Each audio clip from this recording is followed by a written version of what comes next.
Hello, my fellow readers. My name is Greg. This is Ghost Readers in the Sky. It's Tuesday. It's Tag Tuesday. Tag today is a fairly new tag. I was just mentioned a couple of days ago by Gavin as genre books. It's a tag that was created by Mike at Bibliophile Reads. It is called What If I Could Never Acquire Another Book? A Dystopian Nightmare Bonus Tag.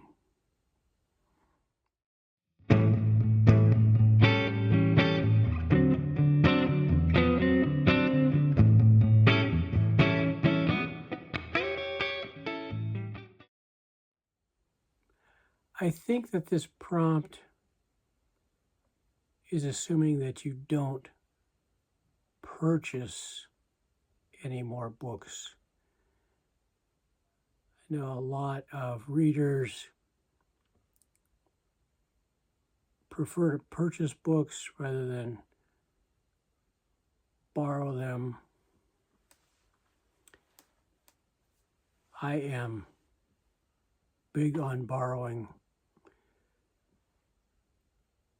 usually through the public library, but I also am happy to use libraries of friends and family, borrow books from other people.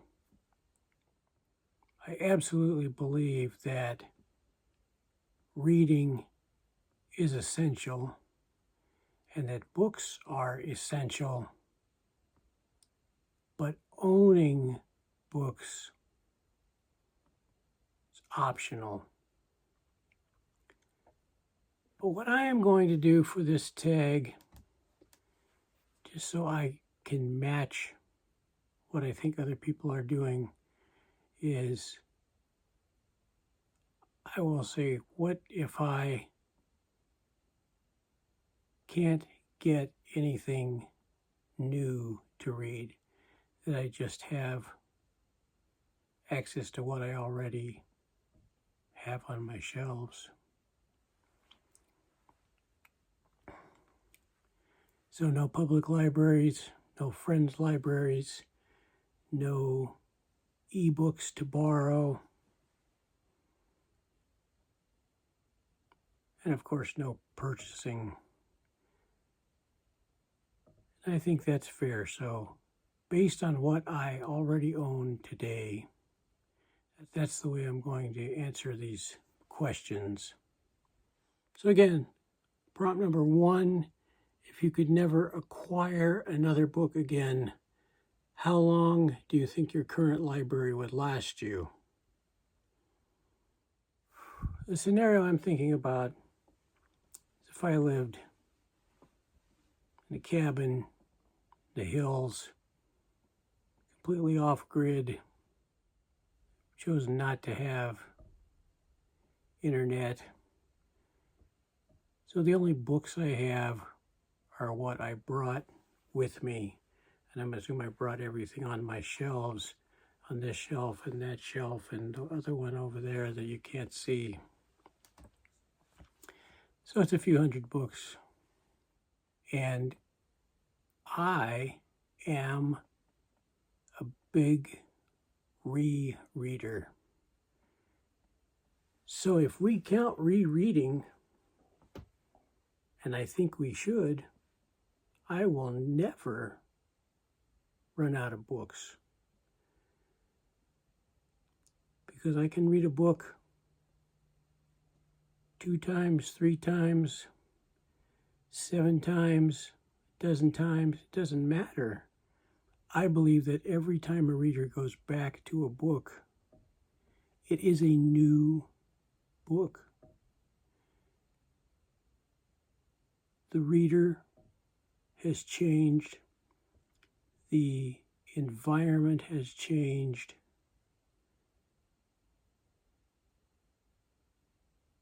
The reader's gained experience and knowledge. And all of that impacts how a book is read. That's why I say every time a book is reread, it is a new book. Therefore, no matter what the number of books I have is, I will always have a lifetime of books to read. Number 2, what book do you own that you would first give attention to? Well, according to the great Napoleon Dynamite, I'm going to paraphrase just a bit, but when asked, "What are you going to read today?" Napoleon replied, "Whatever I feel I want to read. Gosh!" That's exactly what I am. Whatever I feel like reading, that's what I'm going to read next. Prompt 3, what book would you regret not owning? I read it as, what book from any time, any place, any era, any edition would I miss not owning? And I picked one that I own now. If I could not have this in my library, I would have a sad The Monkey Wrench Gang by Edward Abbey. And this is the edition that was illustrated by R. Crumb. Prompt 4. Would you miss discovering new books, or would you enjoy rediscovering what you already had? As I mentioned earlier, anytime a book is reread, it's a new book. What I probably would stop doing is